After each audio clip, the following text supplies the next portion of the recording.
What's up, everybody? Welcome.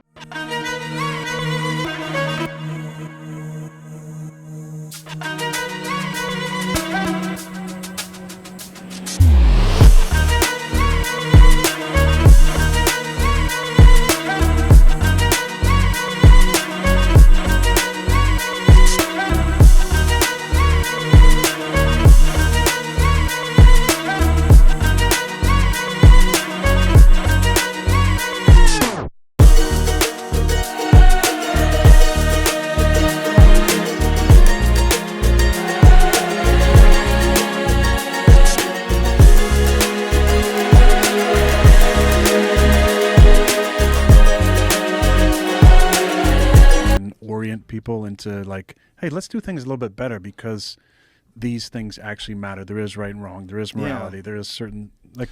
Well, unfortunately, the problem with living in a secular society and living in a society that has a lot of people that are atheists, that have no belief system at all, is you find a belief system. And that's a lot of these people that call themselves atheists, or they've subscribed to the religion of woke. You know, their God is equity and inclusiveness. Their God is this ideology that they think that you have to subscribe to. And that's why it's spooky, because people, human beings seem to have a very strong desire for some sort of order and form and some sort of pattern that they can follow that seems to be the right way to go. And they can be led by cults, they can be led by groups of people, they can be led by intolerant governments and evil armies and corrupt politicians. They can be led. But I think as time rolls on, people are going to understand the need to have some sort of divine structure to things, some sort of belief in the sanctity of love and of truth. And a lot of that comes from religion. A lot of people's moral compass and the guidelines that they've used to follow to live a just and righteous life has come from religion. And unfortunately, a lot of very intelligent people, they dismiss all of the positive aspects of religion because they think that the stories are mere superstitious fairy tales, that they have no place in this modern world, and we're inherently good and your ethics are based on your own moral compass and we all have one. And that's not necessarily true. We need Jesus. I think, for real. Like, if he came back now, it'd be great. Like, Jesus, if you're thinking about coming back Right now? now's a good time. Yeah, pretty soon. Yeah. Now's a good time. Well, there's a lot of people that think that might be coming. Well, it might be. Mark of the beast. If there is the Christianity part and Jesus wants to come back and save everything. It'd be good right around now. Yeah. Like, don't wait till the election.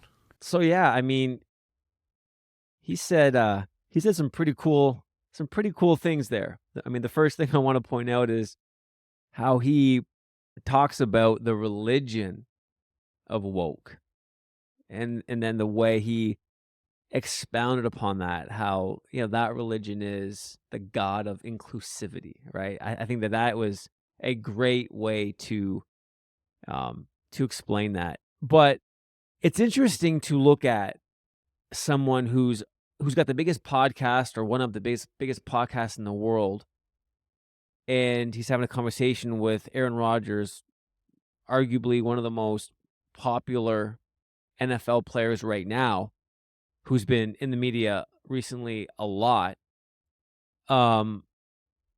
Seeing their take on our culture, seeing their perspective and how they're interpreting things, and then kind of ending the thought with this appeal for Jesus to come.